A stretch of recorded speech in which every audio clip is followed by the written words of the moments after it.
14 on your Mr. Sparky scoreboards. The WHS Game of the Week brought to you by West End Sales. Ready for the big game with a stop in at the Woodbridge Handy Mart. Start the day off with one of their big. Love here as our Subway of Boger City sub of the game. Your Rhodes and Beal Oil Company offensive player of the game. It's a guy who was our player to watch before the game. Maiden quarterback Ethan Rhodes, the senior, threw 5 interceptions in this game back in the spring. Came out tonight, threw 5 touchdowns, no turnovers. Talk about redemption for the senior, leading his team to victory. Ethan Rhodes, 5 touchdown passes tonight in the big win for the Blue Devils. Your Rhodes and Beal Oil Company offensive player of the game. Your Triad Corrugated Metals defensive player for the game for Maiden. That one's There's another, a few guys yeah, you could give it to. You could give it to Hall. You could give it to Gibbs. I mean, Gibbs. Culliver. I mean, they were all back there. Yeah. I mean, obviously, Hall got the pretty much game-sealing sack. But, I mean, they were all pretty impactful defensively as well. Not only on offense, but defensively, all 3 of those guys. Yeah, I look at this Maiden secondary in general. One of the big differences in this game, Maiden, the big plays down the field, they were able to make them. Salisbury not able to do the same, and a lot of that had to do with the Maiden coverage on the back end. It just always seemed to be in position right there to knock the ball away at the right time. So your Maiden secondary, Ben Gibbs, Chris Culliver, and can't forget Alec Hall coming off the edge, putting pressure on the quarterback. Yeah, probably one of the quickest secondary units back there you'll have. I mean, got some recovery speed for sure. So that's your Triad Corrugated Metals defensive player of the game. And then finally, your Carolina Auto Direct overall player of the game, the easiest call we've had all season, Chris Culliver, the star receiver for the Maiden Blue Devils. I'm upset I don't have final statistics for him as far as catches and yardage, but I do know he finished with 4 touchdown catches on the night. Just completely dismantled the Salisbury defense. He and Rhodes, that connection between the 2 of them, just too much for the Hornets to handle. No answer for Chris Culliver on the outside. Again, 4 receiving touchdowns, more than 100 yards, maybe close to 200. Again, not entirely sure on those official stats as we had some technical difficulties to work through tonight. But Chris Culliver, nonetheless, a huge game. Already a bunch of college offers, but more are going to be rolling in. They here should be in the days to come, in the off season. Again, he's just a junior, folks, so he's a player to watch here in this area. Something special. Chris Culliver, your Carolina Auto Direct player of the game this evening. So wrapping it up, Maiden gets redemption over the Hornets tonight, 32-20. The Blue Devils improved to 13-0 on the season, unbeaten going into the 4th round of the 2A state playoffs. They'll hit the road next week, going up to East Surrey to take on the Cardinals. Not sure if we'll have that game for you or not here on WLON, but nonetheless, want to thank everybody for tuning in here tonight. Want to thank our title sponsor, West End Sales, for helping us bring you these broadcasts this season. And we hope you all have a great weekend. For Matt Chapman, Logan Baker, signing off here on WLON. At United Bank, banking means more than financial solutions. It means rallying around the causes that matter to their employees, customers, and neighbors. Over the years, United Bank has grown in size, but their community focus has not changed. By giving back to our local communities and funding business development, we help fuel economic growth. United Bank, member FDIC. Tim Johnson here from WLON. Folks, if you are looking to buy a new metal building, let me tell you the place to go. Unrivaled Metal Buildings in Lincolnton, with over 20 years experience, they specialize in metal carports, garages, RV covers, storage sheds, and more.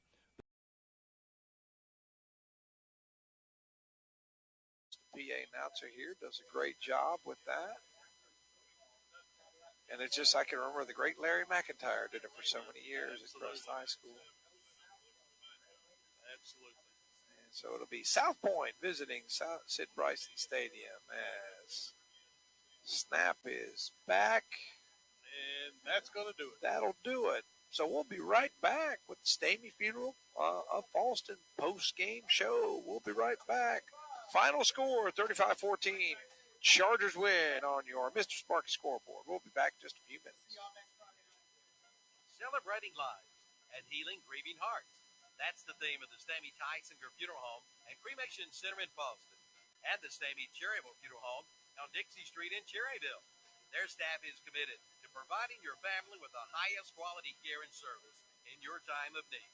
For more information, visit the website at StameyTysingerFuneralHome.com and StameyCherryvilleFuneralHome.com, both giving you the gift of comfort for you and your family. Are you ready to tackle your banking needs? Home Trust Bank's team of expert advisors and lenders want to be your teammate. We want to hear your story, learn your aspirations, and assist you with financial needs, and provide options that are tailored to you. With a wide range of personal, mortgage, and commercial services, you will discover all your banking needs under one roof with a local and personalized touch at Home Trust Bank. Score big with Home Trust Bank. Ready for what's next. Member FDIC, Equal Housing Lender. It's simple. Simply Southern, that is, at the Boston Pharmacy. Just arrived a big new shipment of Simply Southern merchandise, including pullovers, long-sleeve T-shirts, and jackets. Come check out the selection. And don't forget to get your flu shot at both the Boston Pharmacy and Medical Center Pharmacy in Cherryville. And use their convenient drive-through windows. The Boston Pharmacy, Highway 18 North in Boston, and Medical Center Pharmacy, 607 East Academy Street in Cherryville. Are your fall finances falling out of control? Well, take charge. Let the folks at Basic Finance in Shelby help you out. You'll be able to rake up the debt with one call. Call for an appointment at 704-481-0111 today. Get a loan from $500 to $7,500. See Basic Finance today. 306-2 East Dixon Boulevard in Shelby, right across from Shelby High School. And remember, golf on Saturday, church on Sunday. Up in the morning and out to school. Back to school brings many things. Things like increasing your knowledge, meeting new friends, and unfortunately, some sniffles, allergies, and coughs. Be ready. Professional Pharmacy in Bowling Springs has your basic back-to-school healthcare products. Just talk with one of their friendly professionals.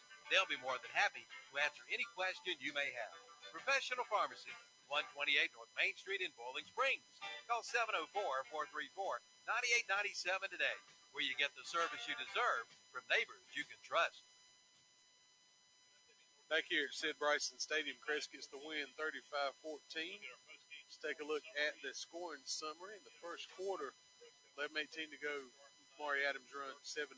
Crest is up again in the first quarter. 5:22 to go. 69-yard Malachi Addison reception. Extra point was good. It's 14-0. 2:19 to go. Crest is on the board. Husky to Malachi Addison, 21-0. North Davidson gets on the board in the second quarter. 3:24 to go. 22.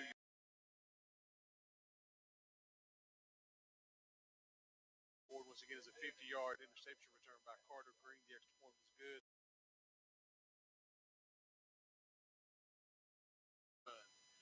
Makes it 35-7 with the extra point being good, and the final score of the game in the fourth quarter, 2:49 to go. North Davidson, 14-yard Tanner Jackson run. The extra point was good, taking us to our final score of 35-14, and Crest is able to get the win and move on into the second half. We're going to take another break. When we come back, we'll have those individual stats, let you know of our players of the game. You're listening to Crest football and high school football Western Sales broadcast on WHS.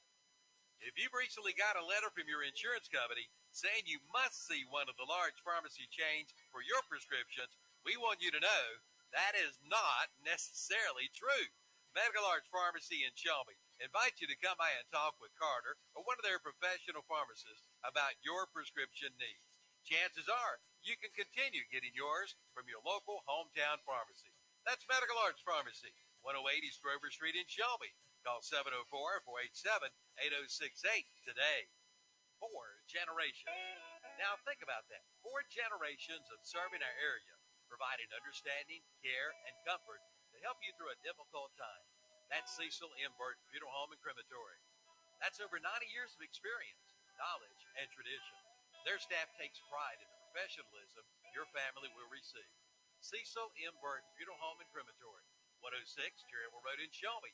Online at CecilMBurtonFuneralHome.com.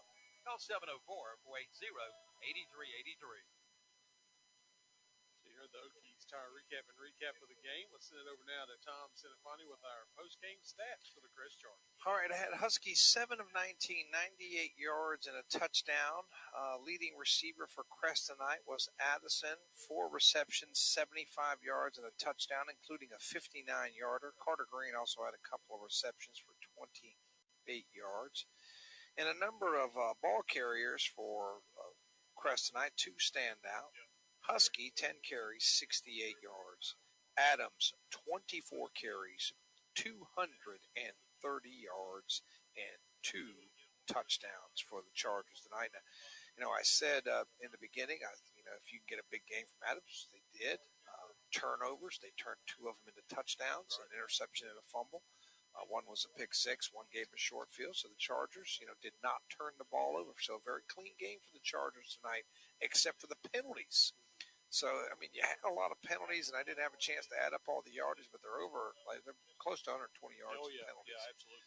So clean game as far as taking care of the football, not so much in the penalty area. So that's something that, of course, you always got something to work on in the film room next time, Robbie. So time to hand out some hardware. So the offensive player of the game, I think we agree we're going to go with Addison for that. Yeah, Addison, big touchdown reception, young man that we talk about getting the ball into athletes in space. Addison's one of those guys, and he is hard to catch. A big touchdown reception for that young man. So congratulations to him being the Hojo Powersports offensive player of the game. Yeah, 4 receptions, 75 yards, and a touchdown. Now it's time for the defensive player of the game, and brought to you by the Falston Pharmacy, and we decided to go with Mr. Everything, Carter Green. Yeah, Carter Green had that big 50-yard interception return for a touchdown, had a big return called back as well, and it just seemed like he was Johnny on the spot throughout the game. And like you said, Tom, if you're a coach, he's those kind of kids you like to have on the field because Carter just gets the job done. Yeah, all 3 phases of the game, offense, defense, special teams. Kid really never comes off the field. So Falston Pharmacy sponsoring Carter Green as our defensive player of the game. Now it's time for our overall player of the game, sponsored by S&R Auto Sales of Shelby. No big surprise, it's Maury Adams. We talked about as Maury Adams goes, so go the Chargers. And Tom, they rode him to the 4th round of the playoffs now. And if Maury can continue to do what he's done all year, then the season could be a little bit longer for Crest. Man, this young man is getting the job done, and amazing. His first year really as a running back playing football is just incredible. Yeah, 24 carries, 230 yards, 2 touchdowns from Maury Adams. And I tell you, Tom, right quick, Lamar, he is knocking on the door of the single-season rushing record by Crest, held by Trey Harbison now. So it's going to be interesting where he ends up this year on the rushing record all-time for Crest. He's missed some time for injury. Absolutely. So it's really just... Yeah, think about this. Missed 1 game because of injury and missed another game because Crest didn't play because of COVID. Yeah. So that's incredible. Just a remarkable season for Maury Adams and the Crest Chargers. They're winners. They're going to advance to the 4th round. The South Point Red Raiders come in here, and I'm going to tell you what, you better get here early next week because this place is going to be packed out on Black Friday. I'm going to tell you what, Tom, you want to talk about 2 matchups in the world of high school football in North Carolina, Crest and South Point next week here at Sid Bryson Stadium. And then you talk about Shelby and Reidsville in the 2A. I tell you, Tom, it doesn't get much bigger than those 2 games next week. Yeah, it's going to be huge night for Cleveland County football. So, buy a ticket, attend the game. If you don't listen in with us, we appreciate it. Once again, here it's 35-14 on your Mr. Sparky scoreboard. Crest winners.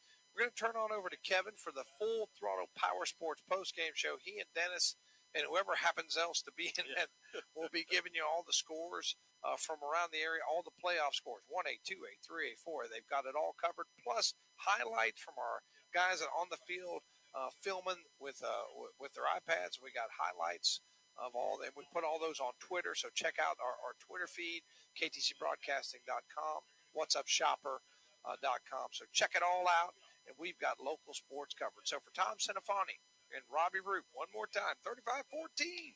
Chargers a winner. We'll do it again next week, Robbie. Goodbye, everybody.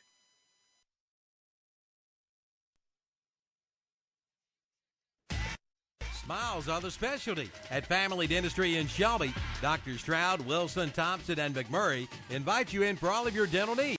81 or visit the website at shelbydentist.net. Yes, smiles are the specialty at Family Dentistry in Shelby, located at 416 West Warren Street. Kids love them. Hey, and you will too. It's time to power up. Power up with Skag Power Equipment, powered by Vanguard from Elliott Supply Company in Polkville. The Vanguard is now available on the Skag Tiger Cat and the Skag Patriot models. See the Skag Tiger Cat, 52-inch more with a Vanguard 810cc 28 horsepower EFI engine, or the Skag Patriot, available in 52 and 61-inch cuts with a Vanguard 810cc 26 horsepower engine. Power up with the Skag from Elliott Supply Company, Highway 182 in Polkville. Online at ElliottSupplyINC.com. It's simple. Simply Southern, that is, at the Falston Pharmacy. Just arrived a big new shipment of Simply Southern merchandise, including pullovers, long-sleeve t-shirts, and jackets. Come check out the selection. And don't forget to get your flu shot at both the Falston Pharmacy and Medical Center Pharmacy in Cherryville. And use their convenient drive-through windows. The Falston Pharmacy, Highway 18 North in Falston, and Medical Center Pharmacy, 607 East Academy Street in Cherryville. It's all you can eat. All you can eat ribs each and every Thursday at Pat's Cafe in Shelby. And these ribs are guaranteed to stick to your ribs. All you can eat. And on Tuesdays, it's all you can eat boneless chicken wings and popcorn shrimp. And don't forget about their big Sunday lunch. And see Pat's Cafe in Shelby for all of your catering needs. They deliver, they set up. You just relax and eat. That's Pat's Cafe, 1235 East Dixon Boulevard in Shelby. If you're in the market for new flooring, go to this area's most recommended flooring store. That's Flooring America on Slater Street in Kings Mountain. Flooring America in Kings Mountain is where friends send friends for their flooring needs. And right now, you'll find the ever-popular luxury vinyl plank for only $2.99 a square foot. That's right, only $2.99 a square foot, all during the Fresh Start Flooring Sale. Give your home a refresh with one stop at Flooring America, 602 Slater Street in Kings Mountain, online at flooringamericakingsmountain.com. The foot doctors of choice for many in this area are Doctors Jeff Mooney and Ron Maskarnik at Foothills Podiatry. In fact, people come to Foothills Podiatry from miles around for gentle but state-of-the-art foot care. Our staff truly cares about your needs. You can expect top-notch medical and surgical care from a staff dedicated to quality service. Whether a repeat patient or a new one, come see us soon at Foothills Podiatry, 707 North Morgan Street in Shelby. Foothills Podiatry is proud to welcome Dr. Gretchen Lawrence to their practice. If you're ready to make the great escape, do it with the #1 brand on the water. Yamaha Wave Runners are the most premium personal watercraft on the market, with industry-first features and exciting new products like the all-new 2021 VX Series with audio packages, the much-anticipated Superjet, and the new race-ready GP Series. This is Wave Runner country. See one today at Full Throttle Powersports, located at 100 Indian Walk off I-85 in Laurel.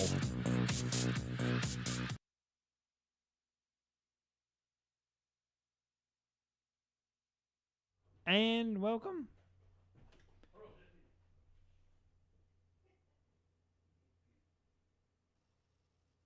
And welcome. Playoffs? Don't talk about playoffs. You kidding me? Playoffs? I just hope we can win a game.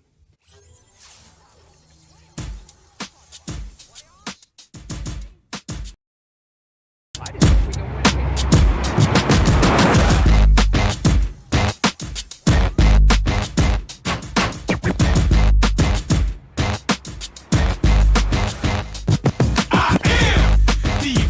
Man, I only do things incredible can, cause I am the seed of a chosen breed. You don't see too many like me, cause I am one of the reasons you do what you do when you wanna be me instead of you, cause I am still on beat, showing love to the streets. Come on, you know me, cause that's who I am.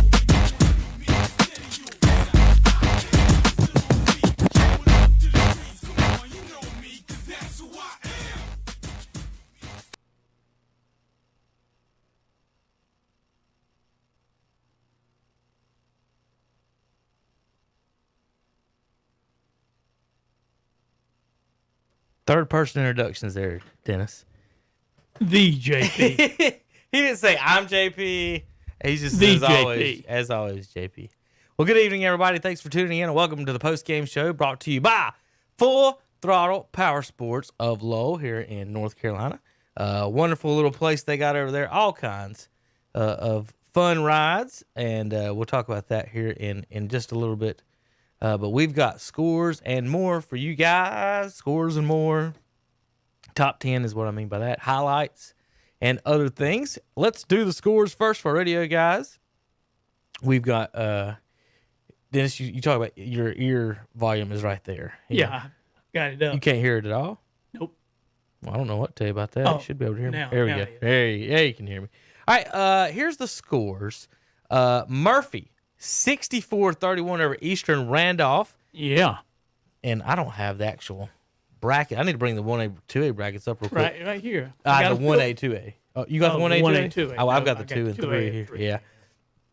So Murphy wins tonight, 64-31 over Eastern Randolph. And from what I remember, I'm pulling it up now as quick as I can. They'll play Robbinsville. Eastern Randolph was the 1 seed. So Murphy's the 9. They will be going to the 4, Robbinsville, who won tonight over North Rowan, 50-47. So in those two combined games, Dennis, one had 95 points. The other had 97. Yeah, defensive struggles. So in that part of the 1A bracket tonight, the over-under tonight was 96. One missed it by one went over it by one. That's what that was. Mitchell wins 38-21 over Thomasville. That's right. I said that out loud.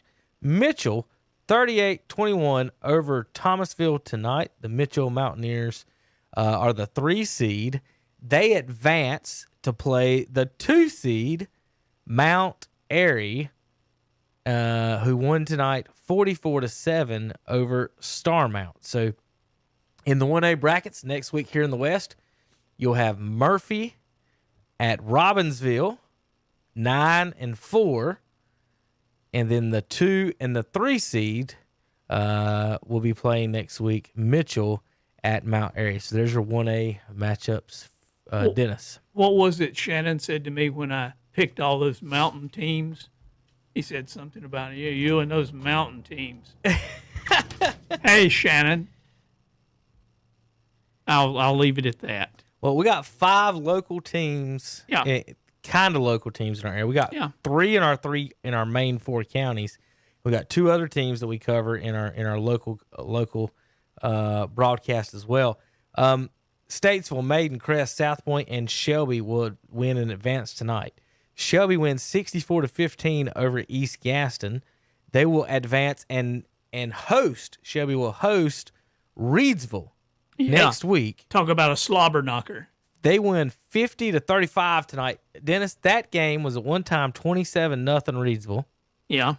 Then it was 36-35 Reedsville. Yeah. And then it was 50-35 Reedsville. Well, 3 different ball games in one. I can relate to that. I've been to some games and listened to some games this year where, the score is not indicative of what the final score was because at halftime you might be down 21-0 and come back and win 26-25 or something.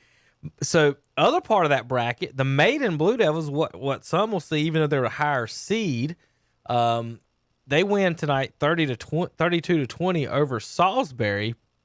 Maiden will have to travel, though, next week because Monroe, the 7 seed, fell at the 2 seed East Surrey. Yeah, I missed that one. That one was 6-0, then 6-0 Monroe. Then it was 6-3 Monroe.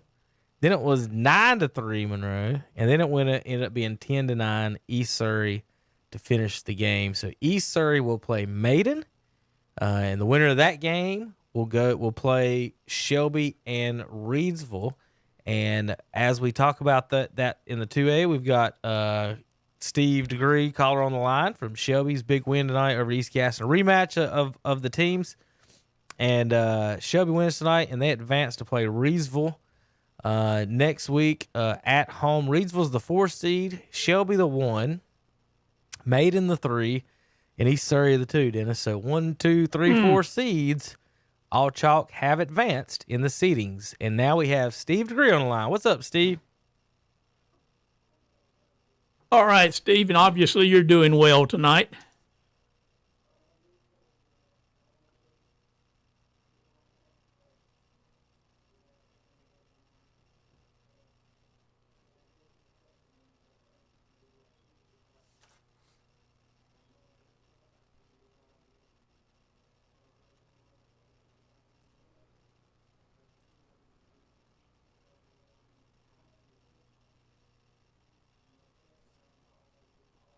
Oh, yeah, that's tough.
Oh,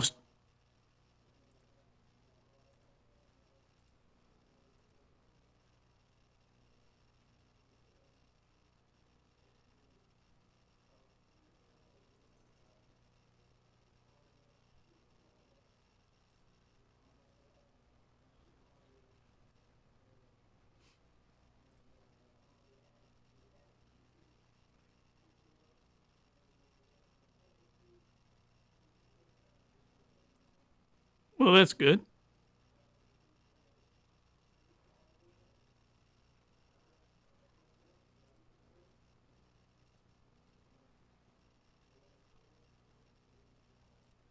Well, Steve,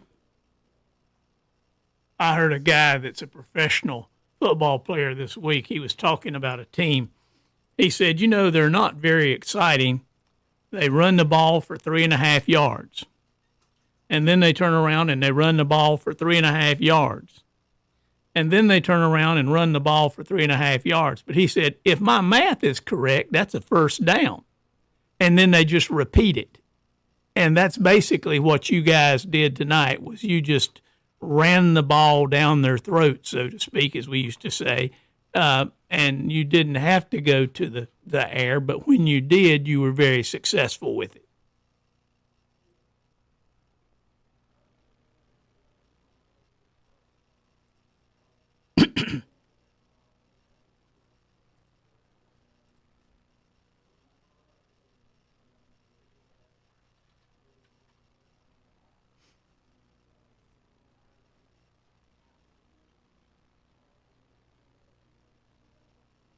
I saw that in looking at the report there, that he had not one but 2 long returns for touchdowns.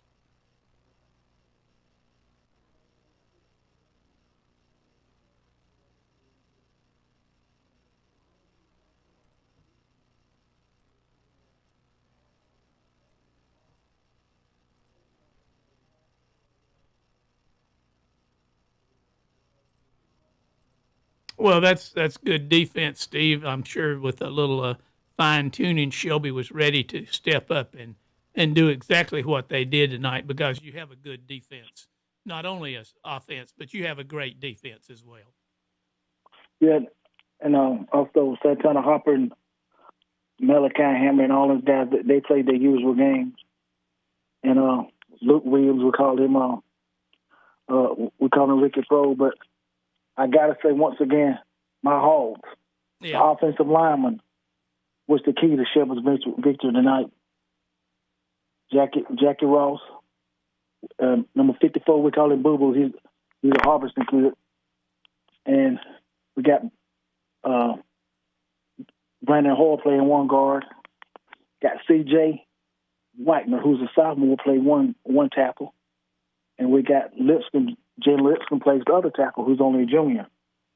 And we only got one senior on our whole offensive line. So that's very, very encouraging.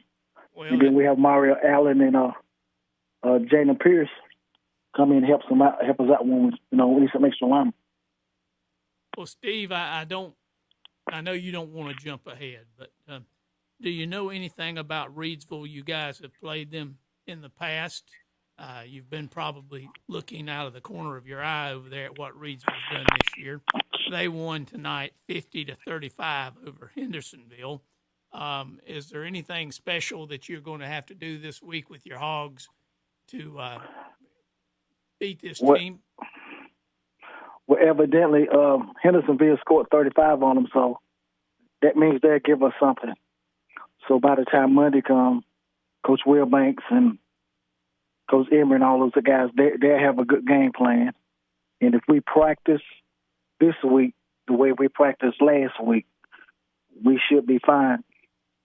And if I'm not mistaken, I don't ever think we played Reidsville in Shelby before. I was trying to think. I can't remember if we ever played them in Shelby. Do y'all guys know anything about that?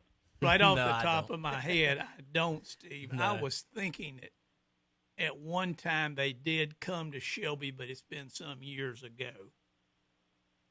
I can't hardly remember if they did. I can't remember. But I know we went up there and played them before we played them state championship game when it was in the East. Yeah. And we played them one time when they was in the West. And we went up there and we beat them. So it was going to be a good ball game. And they represented the East in one championship game as well. Yeah, they did. Well, Steve, they say they have more. They say they have more championships than Shelby, but because of the old Western High School Athletic Association. Yeah, that wasn't recognized. It wasn't recognized then. So, but it'll be a good ball game, fellas. I ain't want to talk too much. I want to get off first so y'all can get somebody else on.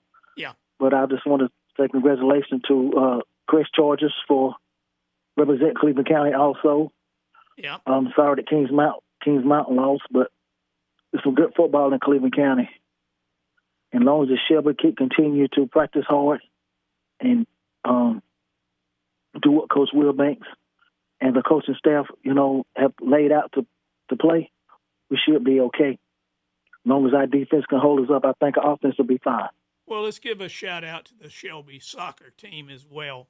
They do provide you a kicker, so that's right. That's good. And they're going to the state championship, and hopefully you guys will be following them. Yeah, they play tomorrow in Winston-Salem, I think like at 2:30. Yeah. And Berkowitz is he's our kicker. And we have Jose Lopez. He plays soccer too, so they are our two kickers, and they're on the soccer team. We want to wish those guys luck tomorrow. Well, I knew that the soccer provided you the kickers, and I'm glad that they're able to split their duties between the two teams and have success in both sports. Steve, yeah, we appreciate me too. We'll be cheering for those guys tomorrow. And once again, I want to say congratulations to the Shelby Golden Lions for a job well done, but it's not over yet. It's not too many people get to practice on Thanksgiving. Robert Root saying a while ago about his son to get to practice on Thanksgiving. It's not too many teams around here get to practice on Thanksgiving, but fortunately we are one of them, and then the Chargers, they'll be one of them. Well, we're all a little spoiled around here. We always think of Thanksgiving as turkey and football practice. Yes, that's about right. We're going to try to do our best to represent Cleveland County as best we can. Well, Steve, we know that you will, and we know for another fact that you'll call us next week, win or lose. It'll be a great game. Two real storied football programs in North Carolina, Shelby and Reidsville. And let's just have a slobber knocker next week, and your linemen play well, and you call in and tell us all about it. Yeah, it's also going to be a good game with South Point and Crest. Well, probably that game probably going to be over quick because most of them like to run the ball. Well, South Point, I think, has got a little bit of a chip on their shoulder for that last time when they were up, 21-0, and Crest came back on them. So we'll see how that one turns out as well. Okay, thank you, fellas, for what you do. Yes, sir. Continue bringing on high school football, and a lot of people be wanting to get the scores from y'all guys. So I'm gonna get off of here. All right. I know I can talk a lot because I'm crazy about Chevy football. So I'm gonna get off here with y'all and get somebody else on. Well, you keep playing. We'll keep talking. Good night, Steve. Thank you for calling. Thank you, brother. Mm-hmm. All right, Kevin. What's up next? All right, so we're still going through our scores here, folks. Right. Listening on the radio and watching online. In the 3A, Forest View falls to South Point 27-7. That sets up a rematch again with the Crest Chargers, who won tonight 35-14. Chargers will host South Point on 101.5. Another conference game. Another conference game for South Point. Dennis, it seems like for them poor guys, they have done nothing but play conference games this year. Dudley, big-time winners over Kings Mountain. That score was 7-7 at halftime. 36-10 is the final. The Dudley Panthers finish off the Mountaineers. The Statesville Greyhounds outrun the High Brighton Panthers 42-0. So Statesville will host Dudley next Friday night. Tell you what, and if we weren't doing this, that's going to be one heck of a game. Yeah. Between Statesville and Dudley, that's going to be speed Statesville versus power Dudley, and it'll be interesting to see how that one turns out. And then the winner will play the winner of the South Point Crest game. Now, if Crest were to win, both of those teams are on the road. So whoever wins South Point Crest will be on the road. Yeah.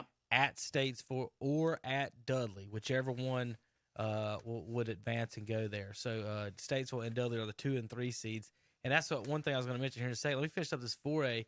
Huff 31-17 over Mallard Creek. They'll face East Forsyth, who won 14-0 over Glenn. Weddington 34-21 over Cuthbertson tonight. They'll face Chambers, who won 28-10 over Porter Ridge. Now, Dennis, in the 1A, 2A, and 3. Well, I'm just talking West, okay? Right.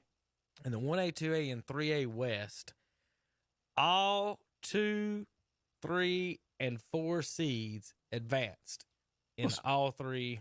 Well, somebody brackets. had them pegged pretty good in that particular bracket. Now, in the 1A, the 9 upset the 1 seed. So, wow. Or that the 9 seed is there. And in the 3A, the 16 seed, South Point, beat the 1A. Yeah. So either way, the 2, 3, and 4 seeds advanced, and the 1A was upset twice so far in the West. In the 4A, the 1A and the 3A, the 1 seed and the 3 seeds advanced. The 2 and the 4 fell to the 10 and the 13. Now the 4A East, Dennis, listen to these seeds. Oh, 6. That's the best seed in the Final Four. Well, you ready for the other ones? Sure. 16, 18, and 20. In the 4A East, and those teams would probably get all the publicity. The 4A East teams. Yeah. The 6, the 16, and the 18 and the 20. Whatever the seedings were for those, you're wrong. They missed those bad. I can't complain about the 1A, 2A, 3A West really at all. They pretty much nailed those. But the East, whew. Now, in the East 3A, it's 1 that made it. Then it jumps all the way to 13. Yeah. Then 22 and 23. So in the East, they didn't even come close to getting the seed. Only in the East, Dennis, only 2 teams under a 10 seed have made it to the Final Four. In the 3 and the 4A. Hadn't talked about the 1 and 2A yet because, you know why? They haven't posted. They just haven't posted the scores yet. We ain't even got Eastern scores yet. Well, and that's not. It is not the East, and well, Dennis, I'm always told the Earth spins that way. So shouldn't their scores be in first, like on election night? Well, the East Coast. I won't comment on anything coming. political, Kevin. I'm to remain neutral and not comment on it, political stuff at this point. So I will not comment on which way the Earth spins, or if it's a full moon tonight, or if there's anything that has to do with the East not reporting their scores like some precincts don't report their. Never mind. I better be quiet. Well, I don't know. They're still waiting for the points to come in. What are they waiting on the scores? Waiting on extra. See how many points one team got before they announce the other team. Right. We've got tweets and highlights from other folks around the area as well. We're going to get into those. Waiting on Robbie Roop. Give me a call. We'll talk about the Crest game here in a few moments. That could be interesting. Then we're going to talk to Logan and here in just a few minutes. Let's hear about Maiden. And then let's see, what other game do we got? Oh, South Point at Forest View tonight. Jeff will probably be at that game. Was going to wait on him to give us a call as well. We're going to talk to all of them about all these games here in the morning. We're rounding up. I'm working on some top 10 now. We'll talk about that. 5 teams still available: Shelby, South Point, Crest, Maiden, and Statesville are the teams still available. JP, do I got a caller? I thought I heard it. Rob. All right, so I got Rob Roop on the line. JP's pulling you up, Robbie. Give me 1 second as we hit the buttons, right? Crest wins tonight 35-14. And Mr. Roop, are you there? Yeah, guys, good win for the Chargers, and heavy dose of Maury Adams once again. And I tell you guys, if there's a better running back in the state right now, he must be a heck of a player, because Maury Adams is just getting the job done. Well, it's as you say that, I'm scrolling through the highlights here for you, Rob, as you talk. So we're showing the 69-yard run and made it 14 and other. How'd you guys score first? I think Shannon missed that highlight, so we're going to throw him under the bus here early on. Both of them were touchdown runs by Maury, I believe. But Crest actually North Davidson won the kick. Crest won the toss in the first and second half. And Crest did that little pooch kick they did, and the kid for North Davidson, instead of calling the fair catch and feeling it, decided he wanted to run with the ball and realized he needed to tuck it before he took off running. And when he didn't, Crest was able to knock the ball loose and recover the ball there. So Crest was able to force that early turnover. And I tell you guys, give the Crest defense a lot of credit, too. That North Davidson, they had some pretty gaudy numbers coming into this game offensively. And the Crest defense played well. You shout out to Carter Green, Nick Beeson, C.J. Ross, M.J. Ross, all those guys, man. The defense played well tonight for Crest. Robbie, I've got a question. Our internet was going in and out a little bit. Sometimes we'd hear parts, sometimes we wouldn't. I had a question. There was an 88-yard touchdown run that got called back to the 45, or what was the deal there? Yeah, there was a holding penalty, got that called back, so it come back to where the hold happened, and so that bought that back. And that was the one thing, guys, tonight at your Crest. And there were some, it's like everything, there's some questionable ones, and you wonder if they were true or not. But one thing Coach Adams is going to have to do this week, I believe Crest over 120 yards in penalties. Cannot do that next week against the Red Raiders. No. Because they're a team that will capitalize on those kind of things. Well, speaking of the Red Raiders, Robbie, you were at that last game. Yeah. I think that put a little fire under the Red Raiders, what happened to them at Sid Bryson last time. And they're going to come in with a huge chip on their shoulder and want revenge. From your standpoint, you've seen these teams play. You know the Crest offense and defense. Give us your thoughts about this game next week with the Red Raiders. It's a rematch. Well, Dennis, it's always hard to beat a team twice in 1 year, especially a good football team, and that's what South Point is. I will say in the second half of that game against South Point, Crest held South Point only 6 points, and they made some adjustments at halftime. So hopefully those kids can realize what they can take, from the second half of that game, and hopefully, put it together in the first half as well. So that's going to be so important. But again, that Redbone offense is so hard to stop. I don't, and even the South Point fans will tell you it's not as crisp as we've seen in the past out of South Point. But hey, it's got them to the fourth round of the playoffs. They're winning games, and the Riley kid, the fullback. I think they want to feed him. You talk about feeding the player, they're going to want to give that ball to him 40 times, I think, Friday night if they can. So Chris has just got to come out to play. The thing with the Red Raiders, guys, assignment football is so important defensively when you play a team like South Point. Well, Robbie, if you'll run down to the sporting goods store and pick up some shin guards this week, you're probably going to need them. against South Point, because that's always the complaint when we play them, the way they block with that red bone offense. It's just, knock you in the knees and down in the shins and everything. You guys adjusted to that, like you said, in the last game in the second half. I don't know where Crest was at in the first half. I think they let just South Point play in the first half, and they came out of the locker room in the second half ready to play.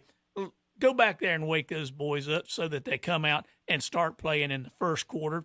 And Robbie, I tell you something I'm looking forward to, Dennis, is, we had this game tonight, me and Tom had to forever with the way North Davidson was trying to throw the ball and all that stuff. If you're going to see South Point feed the ball to Riley, Crest feed the ball to Adams, let's get the game over by 9 o'clock and everybody go to the house. There you go. Go get some pizza, some barbecue or something, and enjoy the post-game show here. We'll give you the rest of the scores and tell you who's playing. Absolutely right, Dennis. So, guys, keep up the great work, and we'll get ready for one more week of football, that's for sure, here in Cleveland County. We got at least one more to go, Robbie, and I'm figuring we're good maybe for 2. And if we really play our cards right, maybe 3, Robbie, and you know where that'll put us. Hey, it's all you got, all about finishing games and all about taking care of the football. But enjoy it, guys, and we'll talk to you next week. Thank you, and say a word to your sideline reporter tonight. I sure will. And I'll let him know. Talk to you later, guys. Thank you, Robbie. Appreciate it, man. Great job, Robbie Roop, as always. And we don't have another caller, do we, JP? Nope. All right. Well, looking at what Robbie and I were talking about, projecting next week, South Point Red Raiders coming back to town. Last time they were here, that was a almost fiasco, but the Chargers, I'll put it this way. I had a few choice words I was going to say about the Chargers and the coaching staff in the last game at halftime. In the third quarter, I changed my mind. They did a wonderful job coming back and playing great ball, and eventually ended up winning that game, which if we'd have put some money on that, Kevin, at halftime, I think we could have probably done real well financially with that particular game. So Red Raiders, as long as they're still Red Raiders next week, will be back at Sid Bryson for the Crest Chargers. And then the other game, Statesville and Dudley. Now, that should be an interesting game. Kevin and I talked a little bit about it before. Statesville speed, Dudley power. We'll see how that one turns out. And, of course, the winner of Crest and South Point will get that winner as well. Kevin? Well, I'm going through for the folks online, showing some highlights here of this is Crest and South Point highlights. I have a little sound to our broadcast here. Really just not sitting in a cave, which we kind of are. This is a question from Shannon. It says illegal or no, and I don't know what he's talking about. We'll see. Got picked up and suplexed. Oh, there's laundry. I don't know as far as by the rules whether that's illegal or not. Probably not. But as far as I'm concerned, I don't care. I mean, you're on the football field. Maybe a little late hit. There's a sack for Crest on this play. Let's see if we can get some sound in on that. Hear that Crest Charger band playing loud. 14 got home on that one. This is Green. It says, I missed this, but Green intercepted it and ran it back. So I don't know what he was looking at. Let's see. Quarterback got smashed. There goes Green down the sideline for the score. Good. That's not a bad replay, Shannon. Did good on that one. Here we go. This is the Crest run. This made it 35-7 for the Chargers. Quarterback keeper. Straight up the middle after the defense went to the fake around the end. It says big hit by Nick Beason. Ball loose on the pass. By the way, Nick was selected to play in the Queen City Bowl this year since they're not playing the Shrine Bowl. Hit in the ribs there on the catch. Nice little way to separate the ball. This is North Davidson scoring against the Chargers on the sweep right. The kid never got touched. That was that second touchdown. I think the Chargers said, well, it's a long ride back to North Davidson. We're going to let you have a little something to talk about on the way. It's 2:49. It looks like there's some younger kids in the game that didn't get no penetration on that. This is Crest recovering an onside kick right to Mr. Carter Green. That's a great shot there, but for Shannon on that one. And it says nothing like Christmas carols in the background. They playing Christmas music. It's not even Thanksgiving, Kevin. No, not yet.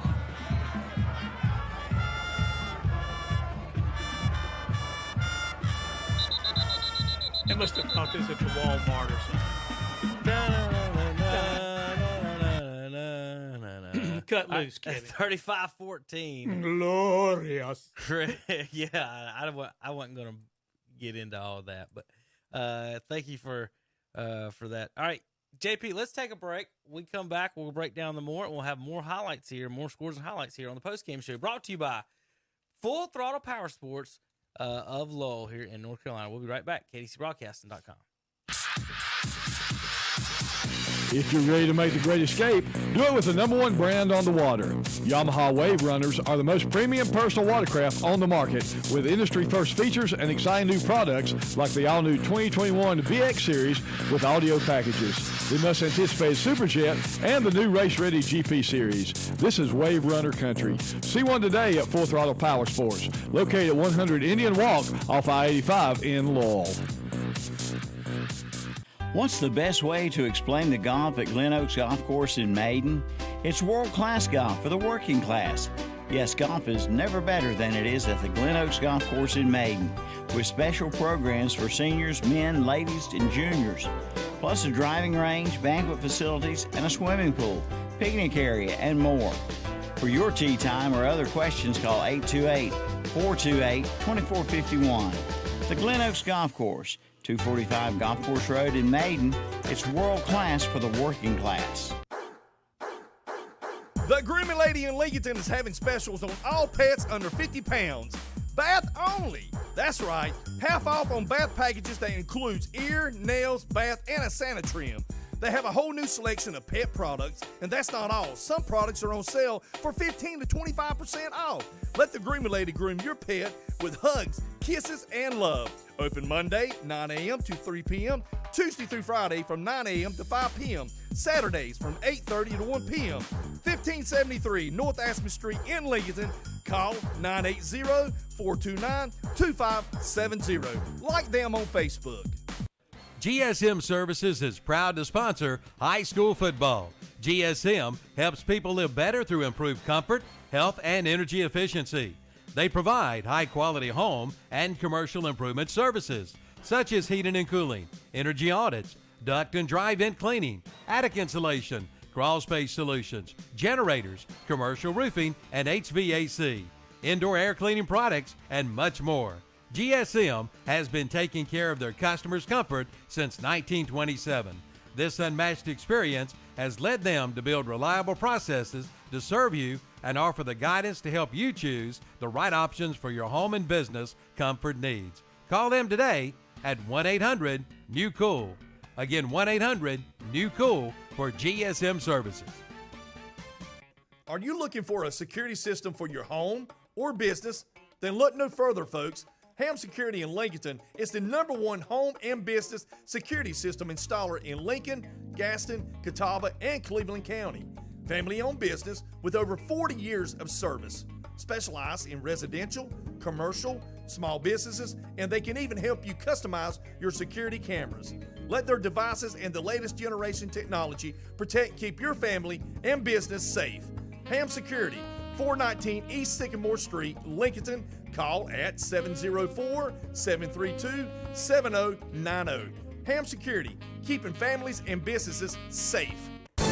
It's time to get your lawn ready for winter weather. It's time to head to Hojo Powersports and Equipment in Shelby for a brand new Z-Turf Aerator, now in stock and ready to roll. Also check out the lines of Red Max, Husqvarna, and Shindawa trimmers, blowers, and chainsaws, plus Ferris, Snapper Pro, Simplicity, Walker, and Hustler mowers. That's Hojo Powersports and Equipment, 110 Greg Street off South Lafayette Street in Shelby. Online at hojopower.net. The pack is back at the Home Place Restaurant and Catering Service in Lincolnton. Order your turkey or barbecue pack and pick up Wednesday, November the 24th between 12 and 8 p.m., just in time for your holiday meals. Hickory Smoked Boston Butt Pack feeds 8 to 10 for $37.99 or feeds 15 to 20 for $55.99. Smoked Turkey Pack feeds 10 to 12 for $59.99. Smokehouse Pack feeds 15 to 20 for $69.99. The Home Place Restaurant and Catering Service, 1700 West Highway 27 in Lincoln, open Monday through Saturday, 7 a.m. to 8 p.m. Call 704-732-4371. The pack is back at the Home Place Restaurant Catering Service. And we're back on the Full Throttle Powersports postgame show with Dennis and Kevin. JP and the JP. Yeah, the JP. The JP. Welcome back to Full Throttle Powersports postgame show. For the folks watching online, there's fullthrottlepowersports.com. It's ncfullthrottle.com is the actual website if you type it in. And I'm showing the folks now. They've got side-by-sides, ATVs, motorcycles, watercraft, trailers, slingshots, big motorcycles that you ride on the road, and more. Yamaha, Monster Energy YZ450F for $97.99. Kawasaki KX250 for $83.99. How about an Iron Bull trailer, $13,000. Suzuki DR240S, $69.99. And like I said, more motorcycles, side-by-sides, trailers, Santa slingshots, Claus and is more. coming to town. Yeah, he there might you be. go. He might be. Do if your you're Christmas good. shopping. If you're good. All right, scores tonight in the 1A. Murphy wins 64-31. They'll be taking on Robbinsville next week, who won 50-47. They'll be going to Robbinsville next week. In the other part of the 1A, Mount Airy won tonight 44-7 over Starmount. They'll advance to play Mitchell, the 3 seed, who won 45-38 over Thomasville. That's the 1A West. They don't have anything the East posted at all. They got one score in the East posted, Dennis, as far as that goes, for you folks wondering how that's going. Reidsville, the 4 seed, won tonight over Hendersonville, the 5 seed, 50-35. They'll travel to Shelby next week. The 1 seed, who won tonight, 64-15 over East Gaston. That game will be on 1390 AM again. KTCBroadcast.com. We'll have broadcast of that. Over Maiden wins tonight 32-20 over Salisbury. That sets up a matchup. They're the 3 seed, so they'll have to travel next week to East Surrey, who won tonight 10-9 over Monroe. So East Surrey won tonight over Monroe. So next week, Maiden will be at East Surrey. That'll be on WLON 107.5, 1050 AM as well. So next week, we'll have the Western 2A Final Four here on KTC. Over in the East, Dennis, St. Paul's, the 5 seed, is at the 1 seed Princeton. And we don't have a score for East Dublin and Wallace Rose Hill. The winner of that will face Northeastern next Friday night in the 2A.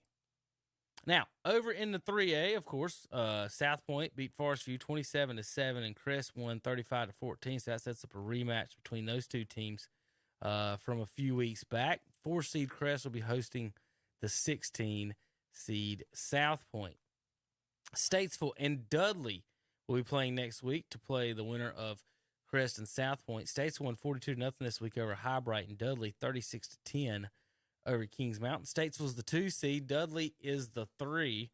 So Crest or South Point, the winner of that game, will be going to the winner of Statesville and Dudley. So Dudley-Statesville winner will be hosting the Western Conference Final. In the 4A, Huff, let me go back. In the 3A East, Scotland won tonight 29-6 over Northern Nash. And on the other side, there is no score for Rose and 71st, but Eastern Alamance, the 1 seed, will be hosting the 13 seed Jacksonville. They're on the other side of the 3A championships. In the 4A, Huff 31-17 over Mallard Creek tonight. East Forsyth 14-0 over Glenn. So East Forsyth will be playing Huff next week. Forsyth, the 13 seed, Huff, the 1, so Forsyth will travel to Huff. And then Chambers won tonight 28-10 over Porter Ridge. And Weddington 34-21 over Cuthbertson. So next week will be Chambers at Weddington. So there's your matchups for next week. This week's scores. Dennis, looking at the scoreboard, as far as being surprised by anything, I would say if I'm surprised by anything, it would be that bottom part of the 2A bracket. Yes. East Surrey winning tonight over Monroe, a 1A moving up to the 2A and a 3A moving down to 2A. So now they're playing each other. 10-9 victory. That game went back and forth. I bet a lot of people had Monroe to win that game. Well, I'm not saying everybody did, but I'm just saying a lot of people probably did. I had the Red Hawks because of the fact they had moved down from 3A, and East Surrey had moved up from 1A. I thought that gave the advantage to Monroe because they're well coached, and we talked about on the pregame show that they have a lot of speed down there. So East Surrey must have done a very good job in terms of defense. That 10 score, I'm curious. That's probably a touchdown and a field goal. Yes. The 9 score, I'm That's not a touchdown and a field goal too. Missed extra point. Oh, missed the extra point. Yes, I was going to say, was that a safety? Or It was up 6-0 early, pretty much the whole game. Okay. And the Maiden Blue Devils tonight, I thought the Salisbury Hornets would win that one in an upset, but Maiden came through. Shannon picked them, and he said it was because of the home field advantage, and they came through with that 32-20 tonight. But now they got to go on the road. That Monroe breakdown there for you, Dennis, and East Surrey score. Monroe went up 6-0 in the first quarter. East Surrey went up 7-6 at halftime. After 3 quarters, it was Monroe 9-7, and then another field goal in the fourth quarter by East Surrey. So only one team scored in every quarter.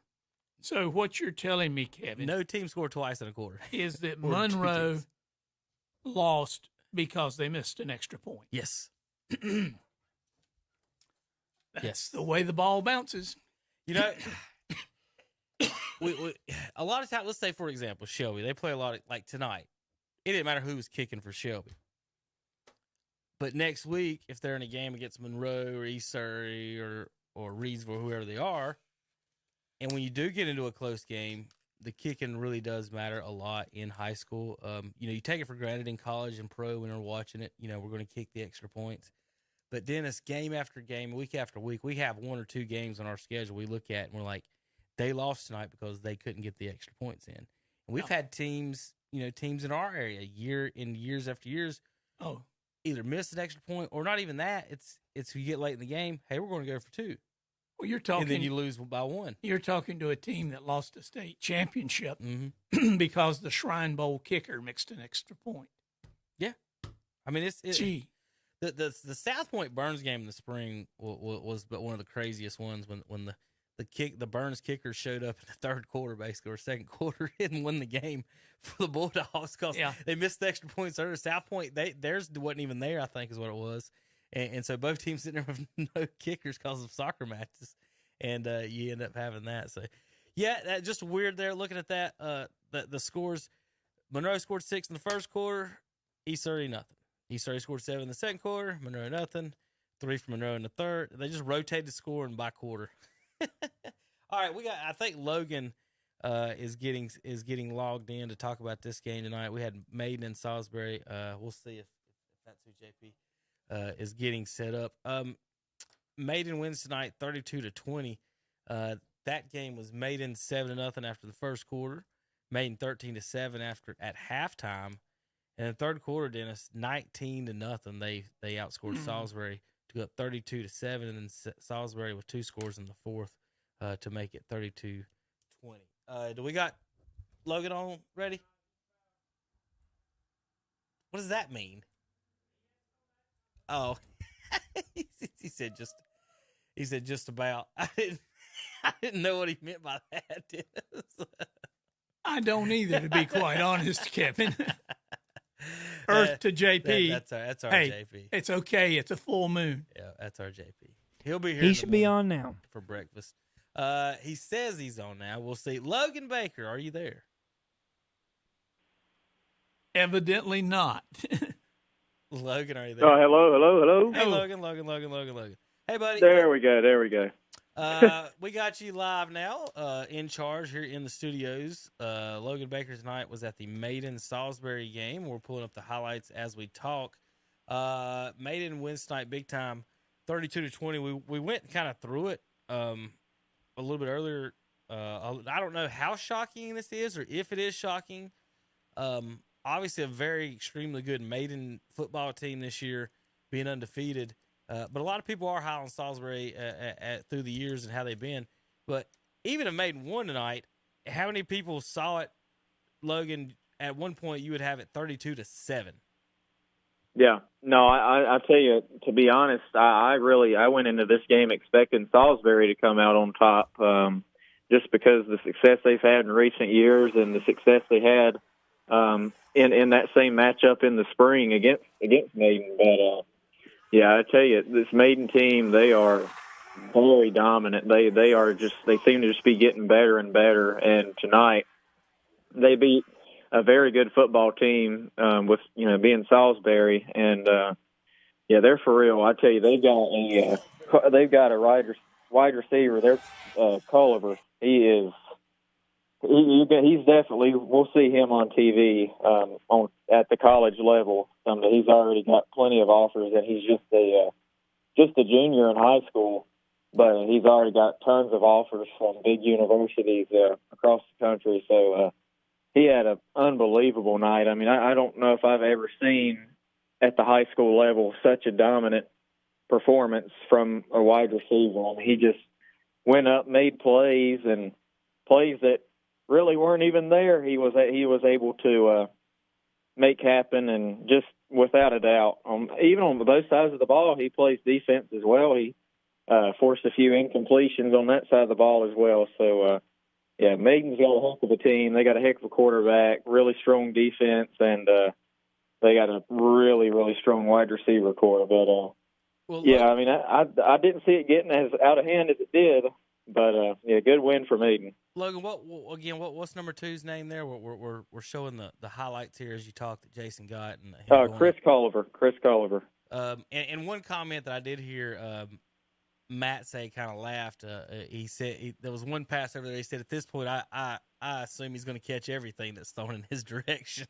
That's about how it is. Yeah, they went for it on a 2-point conversion, and they Ethan Rose, the quarterback, threw it his way in the corner of the end zone, and even that, I mean, it was just about a completion. So, yeah, I mean, it's just almost automatic. And if teams, if you just, one-on-one him, it's like a death sentence, because I really don't know many corners in the state of North Carolina right now that are going to be able to keep up with him one-on-one. So he's going to be a huge part of this Maiden offense going forward. And I tell you what, he's something special.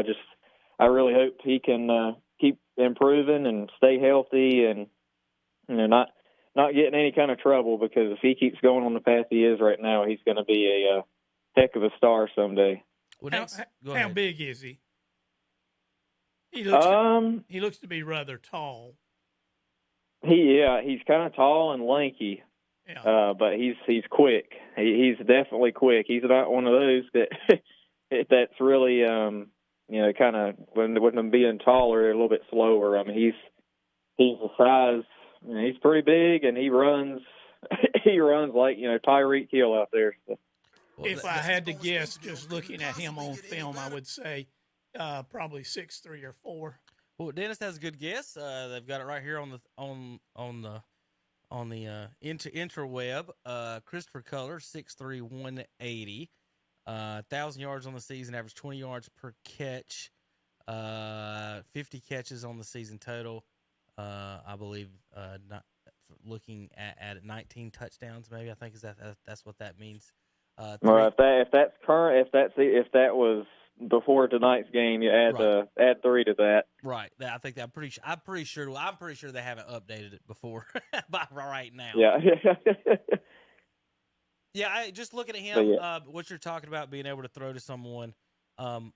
As far as wide receivers go, Dennis, you may remember some older ones, but in the last 10 years, we've had some quarterbacks, we've had some running backs. Kobe Pacehour is the number one wide receiver that comes to mind. He's the only one.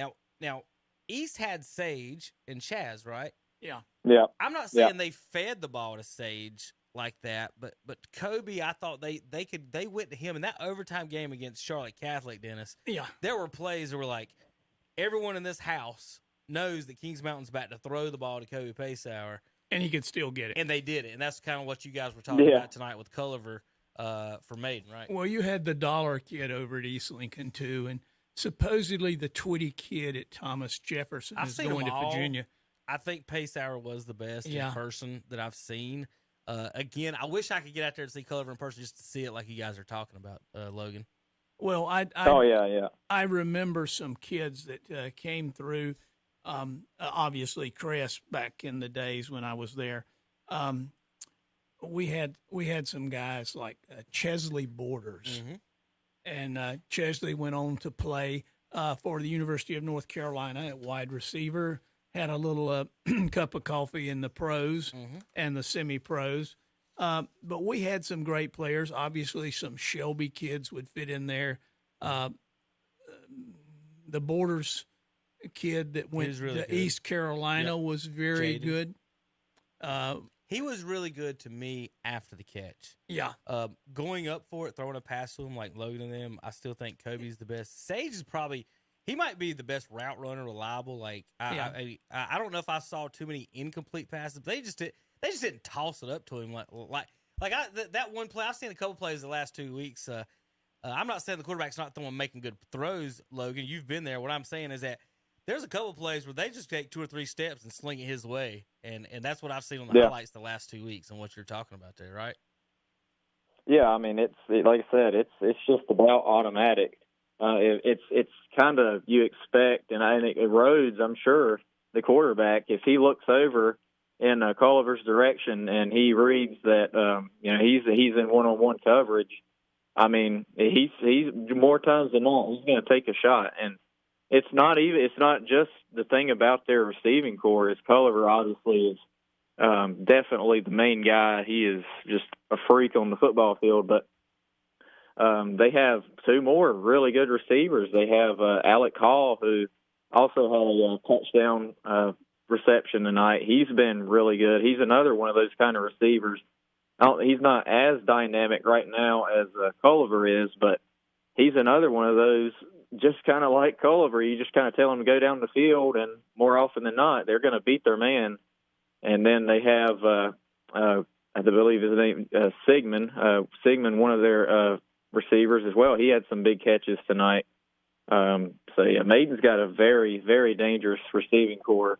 And going forward, I think the teams trying to beat Maiden, they're going to have to dial in on trying to beat them in the trenches, get pressure on Rhodes, because you give Rhodes time like he's had the last 2 weeks, which tonight Salisbury did do a little bit better job, well, a much better job than West Lincoln did as far as getting pressure to him. But, I mean, even still for most of the night tonight, he had enough time. And with those kind of receivers, when you got time, they're going to get open. And they did tonight, and it was, like I said, it got out of hand early, and it wasn't really, like I said, wasn't what I was expecting.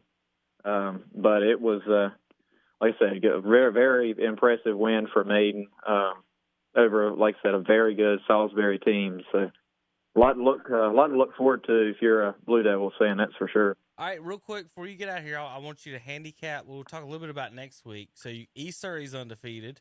Maiden's undefeated. Now, Maiden this year, the most points they've given up in a game is 21 in an overtime game. They gave up 20 tonight to Salisbury. So we're talking about all these wide receivers, and I'm going to lead you into this question real quick. The most points that East Surrey has given up all season is 20 to Forbush. So both teams before tonight, the most points they've given up all season in a ball game was 20. or 21. So in both teams are averaging. Let's see, East Surrey scored 536 this year, and Maiden scored 518. So pretty much the same on offense. Maiden's defense a little bit better by 2 touchdowns tops. Almost identical matchups. East Surrey's lived in the 1A. Maiden used to live in the 1A, then the 2A, and the 1A and 2A, and they've been back and forth. Got to go all the way down there.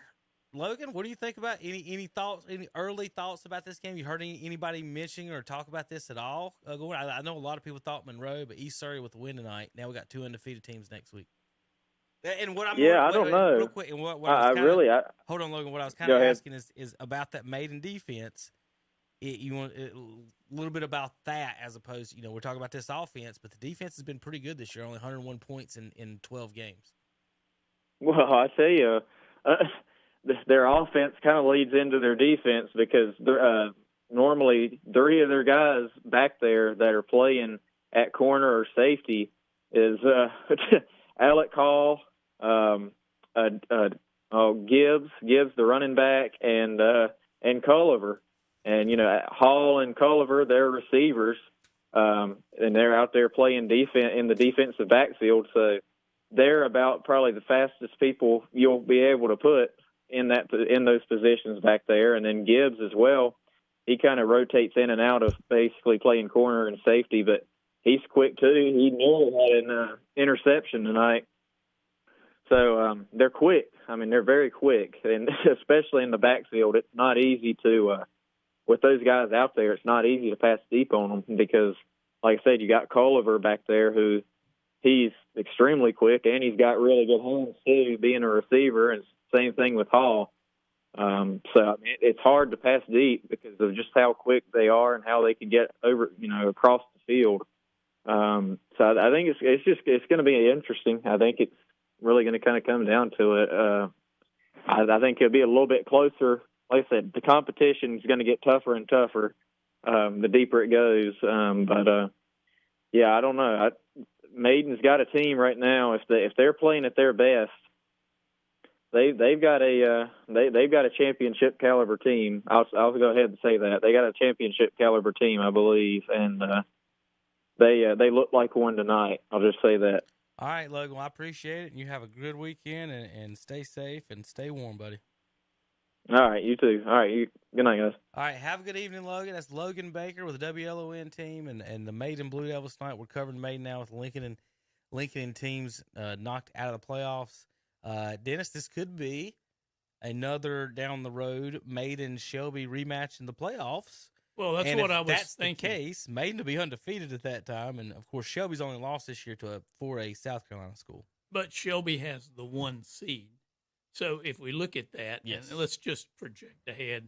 We'll skip over Reidsville and East Surrey and just say Maiden will then have to go to Shelby to play them. They've played before. They've had success. Mm-hmm. Shelby's had success. Mm-hmm. So like Logan said, when you get to this point in the playoffs, there's some real good teams and there's some real tight games. You said something earlier about, there was some blowouts here tonight in the 3rd round. Yeah, some of those teams got here because of the bracket. Mm-hmm. You can ease your way into this, or you can. It's like Burns. Last week they got beat, so they weren't in the 3rd round, but they had a heck of a football team. They run into Hendersonville, just like Hendersonville tonight ran into Reidsville. So you can't determine the bracket, and a lot of times that dictates how far you advance in these playoffs. But they start catching up with you about this round. Next week, there are no little sisters of the poor. Everybody that plays next week usually deserves to be playing at that level.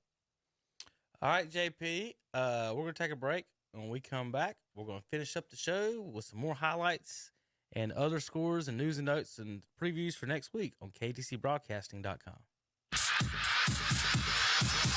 If you're ready to make the great escape, do it with the #1 brand on the water. Yamaha Wave Runners are the most premium personal watercraft on the market, with industry-first features and exciting new products like the all-new 2021 VX Series with audio packages. Don't be left out in the cold when your car battery lets you down. See the new Napa store in Cherryville. That's Cherryville Auto and Truck Supply. You'll find a full line of batteries and cold weather items to keep you on the road. And they are updating their inventory with new items arriving every day, including Craftsman tools. See Tom and Melanie and the rest of the team today at the new Cherryville Auto and Truck Supply, your Napa store, 1313 Shelby Highway 150 West in Cherryville. Open 9 to 6 Monday through Friday, 9 to 4 on Saturday. Call 704-435-4581. Classic Volkswagen of Gastonia presents their Sign Then Drive sales event going on right now. Right now, pay no money down, make no security deposit. The first month's lease payment's $0 and pay no money down at signing. Come in for all the details. Don't miss it. The Volkswagen Sign Then Drive sales event at Classic Volkswagen of Gastonia, 4417 Wilkinson Boulevard in Gastonia. Online at classicvwgastonia.com. Hey, look, it's Gary Dellinger with Dellinger Electric. Gary, what's going on? Hey, Calvin, just stopped by to see how the new jingle was coming along. Well, as a matter of fact, we just finished it up. Want to hear it? Oh, I can't wait. Here we go. When it comes to your wiring, you don't want to monkey around. Call Dellinger Electric. They're the best electricians in town. Well, what do you think? I don't know. I mean, it doesn't even give her phone number. And monkey around? 704-435-0705. They're the best electricians in town. I don't have to pay for that, do I? Yes, septic tank problems just stink. Not only are the odors embarrassing, but ignoring the problem can ruin your yard and your plumbing. With over 40 years of experience, Dennis Willis Septic Tank Service in Cherryville knows how important it is for your home or business to have a septic tank service that responds quickly and effectively, preventing further damage and future repairs. Just call Dennis Willis Septic Tank Service, 704-435-2326, 704-435-2326, or visit the website at denniswillisseptic.com. Check out the inventory this week at Eric Johnson Auto Sales in Cherryville, like a 2015 Audi A3 with 81,000 miles at $17,500, a 2015 Ford Focus SE front-wheel drive at $9,900, a 2007 Honda CR-V EXL is $6,900, a 2016 Volkswagen Passat SEL at $15,900. At Eric Johnson Auto Sales, 3629 Tryon Courthouse Road in Cherryville. Online at ericjohnsonautosales.com. Ace is the only national retailer that carries Benjamin Moore paint. Now Benjamin Moore's premium quality and huge selection of colors will be right in your neighborhood. Along with the award-winning service and advice Ace has always provided for your paint projects. Around the block, what you need is in stock with people who know their paint. See Ferguson's Ace Hardware, Highway 150 East in Cherryville. Ace is the place with the helpful hardware, folks. Hi, this is Vince Hefner, pastor of the First Baptist Church in Cherryville. I'd like to share with you my favorite passage of Scripture in God's Word. Philippians 4, verse 8 tells us this, "And now, dear brothers and sisters, one final thing. Fix your thoughts on what is true and honorable and right and pure and lovely and admirable. Think about things that are excellent and worthy of praise. Keep putting into practice all that you have learned and received from me, everything you heard from me and saw me doing. Then the God of peace will be with you." This is Vince Hefner, pastor of the First Baptist Church of Cherryville, reminding you God loves you. If you're ready to make the great escape, do it with the #1 brand on the water.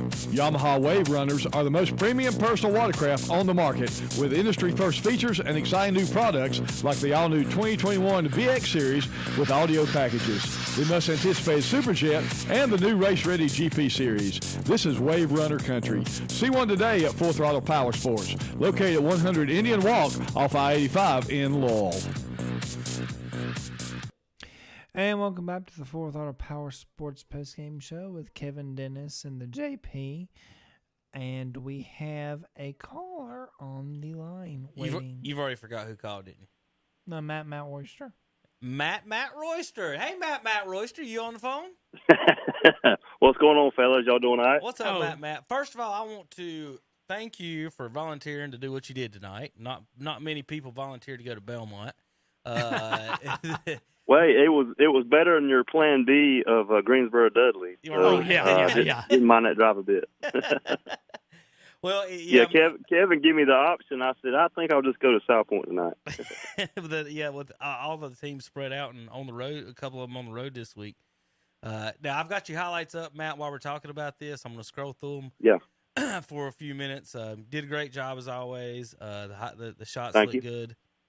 And you were down at a rematch tonight, and a lot of people wanted and felt Forest View might have a chance to knock the Red Raiders off again like they have in the past this time. But South Point just pulls away 27-7. You kind of want to talk a little bit about how or from the start how this game went. It looks like South Point scored first on a 2-yard run.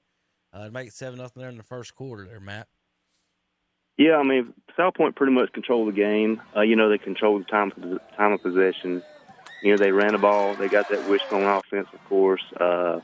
Austin Riley got most of the carries. I think he probably had, 30 or 35 carries. But, what makes it so dangerous is, they can pitch it to the quarterback or quarterback can keep it. They can pitch it to Riley, and they got a couple other options in the backfield.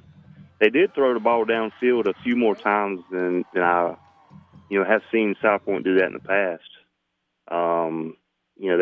They weren't successful in those, but they turn the ball, run the ball right up your throat, and dared you to stop them with that run. So pretty typical South Point team.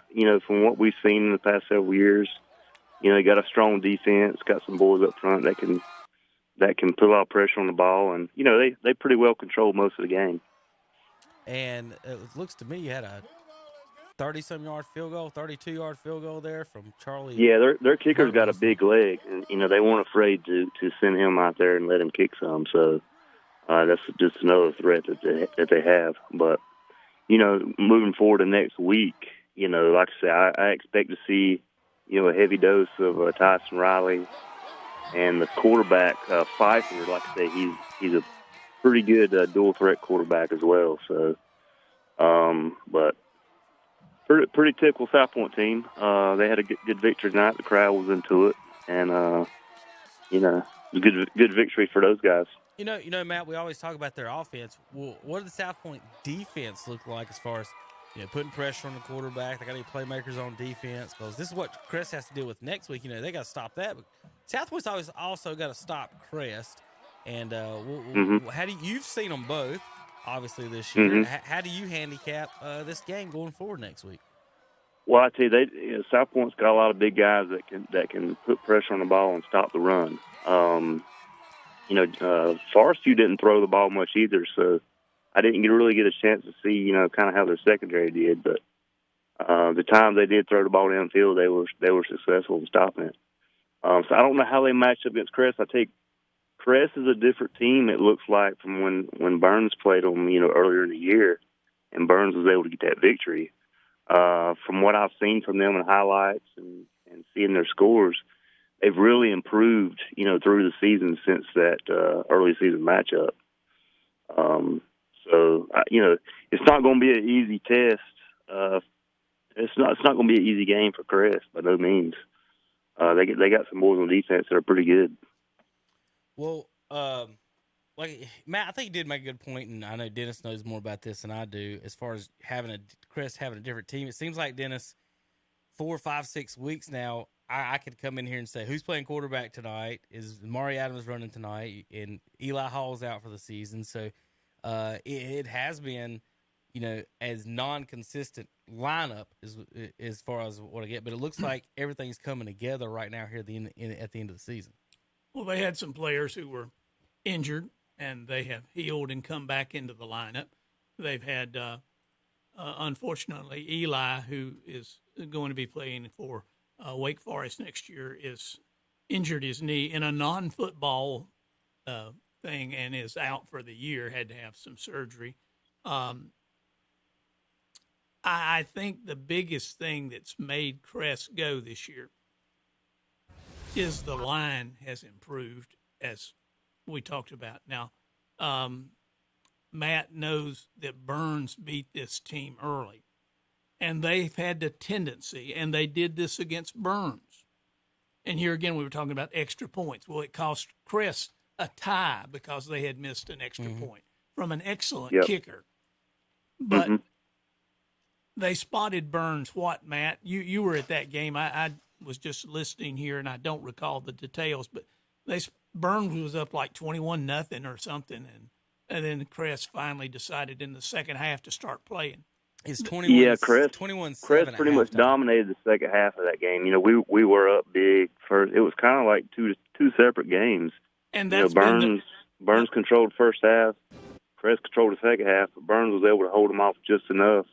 And like you say, that missed extra point was the difference. It was only a 1-point game, so very easily could have wound up my tie.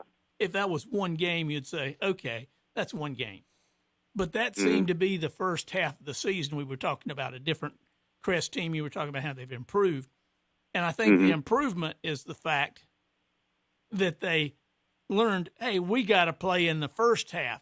Yeah, we can come back and beat like South Point. And let's face it, they were good, but it would have been so much easier had they played in the first half. The problem I see with this Crest team, and you can say it, I can say it, they're prone to make mistakes that cost them yardage, number of penalties. They did it tonight, and it's not the smart penalties, Matt. Right. If you've listened to the game tonight, they did little things. They had an 88-yard touchdown called back to the 45-yard line because of a holding penalty.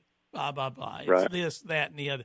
And they lose a tremendous amount of points and yardage and penalties. At some point, that gets you beat. And we're at the level right now. Sure. A team like South Point or a team like moving ahead to Dudley or Statesville, you can't do that and expect to win. Yeah, absolutely. I will say with South Point, they played a pretty clean game. Didn't see a whole lot of penalties, by them the whole game. They looked pretty impressive. Not sure. Crest will obviously be a much tougher opponent than Farsi was, but they looked impressive tonight for sure. Well, what beats Crest over South Point is a situation where Crest, if they make those mistakes and penalties at the wrong time, and it costs them first downs, and it costs them yardage where they can't score and they have to kick a field goal instead of getting a touchdown or get a touchdown call back. But I think the advantage that Crest has over South Point, I know they've got that one back, and he's really, really tough, and he's really, really good. But I think overall as a team, Crest has a better offense. It seems like it. I haven't seen Crest play a lot this year, besides the Burns game. But it does seem like they do probably have a, more, high-powered offense. I think what'll be key for Crest is that defensive front. South Point's going to wear you down with the run plays. And, if their defensive front can't stay strong, it's going to be a long night for them. But I think they're pretty evenly matched. I haven't seen Crest enough to really, throw out a prediction, but it ain't going to be no easy game for Crest for sure. Oh, no. All right, Matt. Well, I appreciate all the work you do and have done. I may need you again next week. I'll let you know. Well, that'll be fine. Matt, I got one I last made plans in case Burns made it all the way to kind of clear out my Friday night. So if you need you need me, I'm here. So speaking of clearing out your Friday nights, I didn't want to give Nelson a hard time, but I noticed today he posted the Burns basketball schedule, and out of respect, I didn't say anything, because it's funny to see the basketball schedule while we're still playing football, if you will. It is, but Nelson, he's got all the sports covered. I think he probably knows the wrestling schedule by heart. So. Yeah, and I assumed he's still on cloud nine over the Braves. You can't talk to him about anything. Burns could lose 95. Oh yeah, now. he's good. You know, if Burns didn't win a game all year, if the Braves won, I think he's pretty happy about that. I just want to know, is Nelson's Santa list nothing but Brave stuff? Well, I'm gonna tell you something. He had a Braves hoodie, championship hoodie, 2 days after they won. I don't know. You don't know where I don't know how he arranged that, but he got it before they had it on the shelves, I think. Well, you need to hook me up with Nelson because I tried. I think he had some kind of VIP access, I think. I tried for 6 weeks to buy a Braves baseball cap. I was going to wear it here on the show. Yeah. I couldn't find one. Sold out. Nobody had one. Walmart didn't even have one. Yeah. All right, Matty. Yeah, I don't know how he got that arranged, but I think he had somebody pull some strings for him, I think. Well, all right, buddy. Well, you and the family have a good weekend this weekend. We got to get out of here, and I appreciate everything you did. And give me a call and let me know exactly how that game went, bub. Appreciate it, Kevin and Dennis, and happy Thanksgiving, both of y'all. Yes, sir. Oh, and everybody eat turkey, especially from the Royster Farm. We do got to say that, don't Yeah, we? we got to promote the turkey for sure. There you go. All right, Matt. Have a good evening. Y'all have a good one. As Matt Royster, he was down at he's usually our Burns Bulldogs Twitter highlight guy, but with Burns out, he volunteered to help out this week. He went down to South Point and Forest View for that game. New top 10 coming through now coming into this week. For the folks watching online, it was 1 Statesville, 2 Kings Mountain, 3 Maiden, 4 Crest, 5 South Point, 6 Shelby, 7 Hendersonville, 8 Forest View, 9 East Gaston with the team still alive. 10 Bunker Hill, 11 East Lincoln, Chase 12 North Lincoln, 13 and 14 Hickory, 15 West Lincoln. Now the top 10. We've only got 5 teams left available, Dennis. So it's got. You've been promising me this all year that the cream will rise. At number 10, the Chase Trojans with 18 power points. They finished the season at 10-2. At number 9, with 19 power points and an 8-4 record, the East Lincoln Mustangs. At number 8, the Bunker Hill Bears with a 10-2 season, folks. What a great season for them. 19 points on them. They win the tiebreaker with East Lincoln for the better record. At number 7, the Hendersonville Bearcats. And they have 20 power points, 10-2 on the season. At number 6, the Kings Mountain Mountaineers. They finished the season 26 points, 10-3 on the season. So there's your top 10 outside the power poll. Left still in the playoffs. Number 5, the Shelby Golden Lions. Number 4, South Point Red Raiders. Number 3, the Crest Chargers. Number 2, the Maiden Blue Devils. Let me guess. And Statesville keeps the number 1. Statesville, Dennis. And here's a different way to look at this. I was kind of, I'm open to making changes, adjustments, and I'm looking at something we could talk about later at a different time. But winning percentage, and what I mean by that, not like games you win, but power points available. So do you understand what I'm saying? So Statesville at 12-0 have gotten 37 out of 37 power points. Yeah. They're averaging a 3A victory a week. Maiden, with one more victory than Statesville, only has 28 power points. Because of who they played. So 9 less points Maiden has got than Statesville, but they've won more games. So that's where your strength of schedule comes into play. Now, for the folks wondering about the Crest and the South Points, here's a way you could do it if you wanted to. I'm thinking about it. Is total points you could have had. So Crest could have scored 32 points this year. They only got 26. Okay? No, they could have scored. I did that wrong. That's 4 points per loss, so it's 34 points. So they got 26 of 34 possible points. Shelby got 24 of 28 possible points. So when you look at it that way, if total points, Crest edges them out. But possible points, Shelby actually has more points, and they beat them there. So if you want to look at that, that could be a future adjustment that we might want to look at and could possibly make, is how many your percentage of your points. And those split conferences, we were talking about. It screwed up a lot of stuff. Yeah. Burns, for example. Everything. If they beat all those teams in their conference, they don't get as many points as if the 3A team beats all the teams in their conference. Yep. So Statesville 1 undefeated. Maiden 2 is undefeated. Still in the play. Hey, Shannon says the poll's horrible. There's 5 teams left in the playoffs. They're in the top 5. What else do you want? Undefeated. 10-2. Crest has lost to 2 2A teams. That's y'all's biggest thing. You lost to 2 2O teams. South Point's lost 3 games on the season, and Shelby with their 1 loss. Shelby has 4 wins. How many teams in the 2A, Dennis, have 4 wins over 1A schools? Yeah. And that's where East Gaston and Burns and all of them get into trouble with that. Is they got 4 1A wins, and then if you talk about Shelby's game against South Point, they lost to them. They didn't lose any points because of the 4A school, the South Point, South Carolina folks. That's 5 games on their schedule, Dennis. Yeah, that they got a grand total of 4 points in their 4-0. And it's not their fault. Again, people will be like, well, they can play somewhere else. We'll figure that stuff out in the future. All right.